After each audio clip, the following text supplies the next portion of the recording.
Hello everyone and welcome to my channel. This is Melissa with Enchanted Emerald bringing you a reading today, Sunday, July 20th, 2025. And I, of course, have used the traditional Rider-Waite deck. That's kind of like my go-to deck.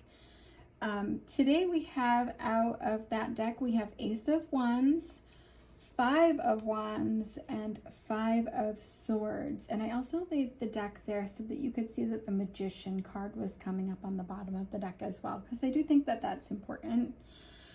The fives here in this reading are very indicative of a need for a change, though. There is something that's happening and it cannot continue this way. Something has to give. Something's gonna need to be changed here. So there's a lot of emotional turmoil kind of building up around this situation. You can see in the Five of Wands here that these people are fighting, right? There's a lot of conflict, and you really have to be able to stand up for yourself, what you believe in, and stand firmly in that. And ultimately here with the Five of Swords, this could be some self-defeating thoughts kind of entering the situation that kind of affect how things are going. So there's definitely trouble here, and I feel like some of this could have stemmed from a situation in which someone makes a scene and they say something out of line, perhaps while defending themselves, right, with that Five of Wands. But someone wants to turn a blind eye to that, and you're not having it. You're just like, no, I'm done. I'm not letting it slide this time. And so maybe that's where you said something that wasn't well received, right? And so this is something that you've been dealing with for a long time, though. It's kind of built up, pent up energy, and it needed to come out. It needed to be said.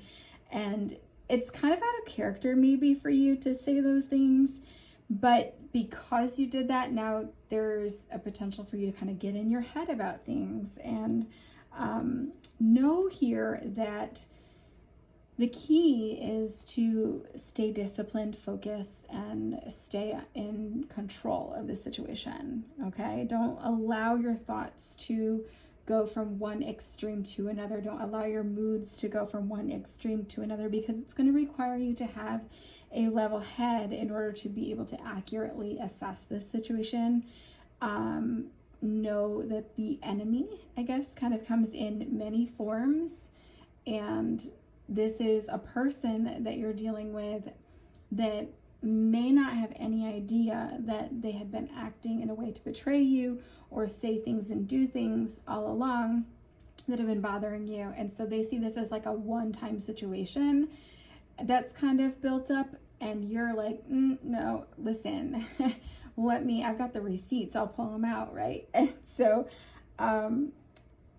know that this is something that has the ability to affect you or anyone else as equally as you. It doesn't have anything to do with like who you are, whether you're male or female, your background, your cultural background, anything like that. This has to do with the role that you were placed in, right? I feel like perhaps you are overseeing people, and this is a way, that somebody kind of portrays you as in an authority role, and it's something that's triggering them. And so that's where some of that stuff is coming from. It's a role that you are playing, right? It's not necessarily you or who you are at your core.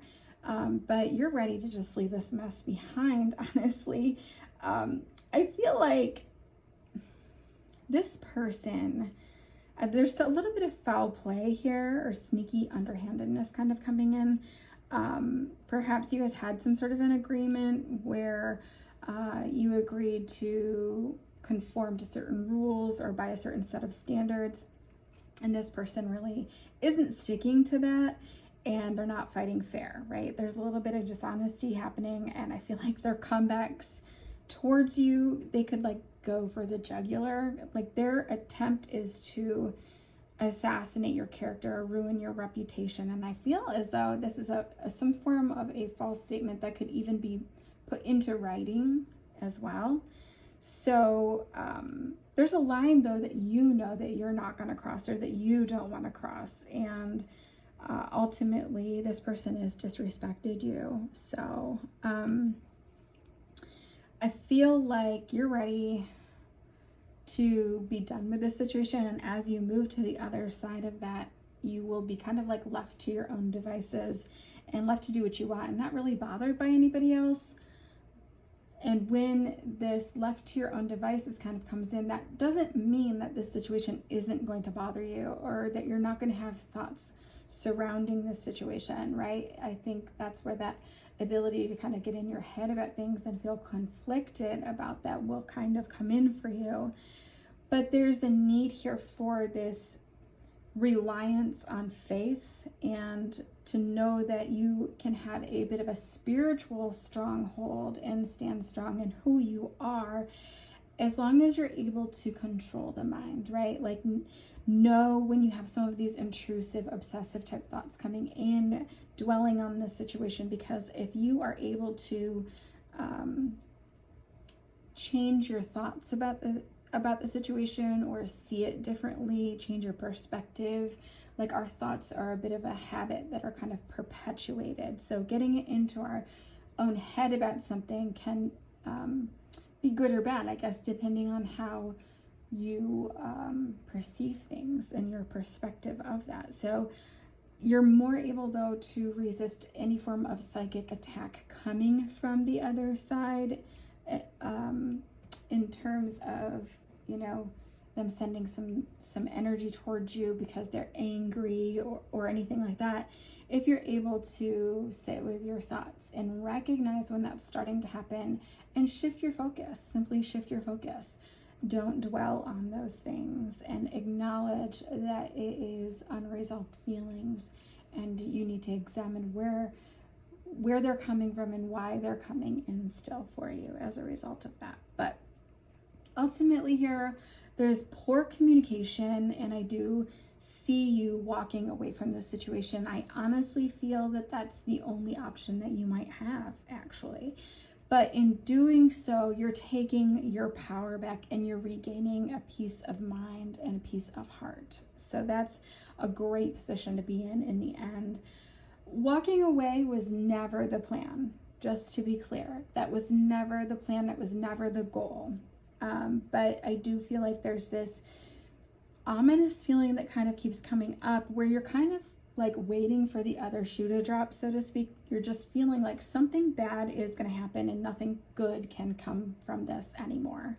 And that, you know, is evidenced in the fact that, you know, you're kind of constantly circling back to the same issues, the same conversations, and nothing is being resolved. So the Magician here on the bottom of the deck, though, actually kind of indicates to us that there's more than one way to achieve your objectives, to accomplish what you're setting out to do. And you just kind of have to figure out what's appropriate for the situation and how you want to handle those things. So remember that changing your situation starts with you, and you're a powerful co-creator with the divine. So pay attention to those thoughts, because what you're affirming in those thoughts, what you're feeding that energy into, is what your outer world will start to reflect.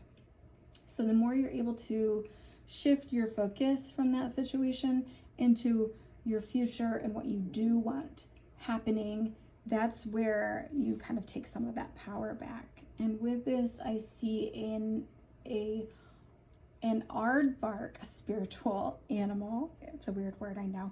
But I really feel as though this is coming in to allow us to sort of contemplate and ponder things, and knowing that freeing ourselves from these negative emotions starts with us starting to examine them rather than ignore them. So when I'm saying shift your focus, sure, don't dwell in it, right? Don't allow yourself to spiral for 20 minutes about it, but acknowledge, oh, that's a feeling that I'm feeling, and this is the thought that I'm having, so that you can examine, did something happen that triggered that thought to kind of come back in? And so know that your ancestors are with you, and you're going to find support in the most unlikely places throughout this situation. But ultimately, overcoming this adversity or being in the face of adversity. It's going to build that resilience and that strength. Don't give up on things. You have a really good grasp on the situation. Just keep following your instincts and your intuition. So great read here for us for this Self-Care Sunday. I do so hope that you are enjoying it. As always, please don't forget to hit the like and subscribe and share this reading with as many people as you feel could benefit from hearing the message. And I will be back with another read for you guys again soon. Thank you so much. Take care.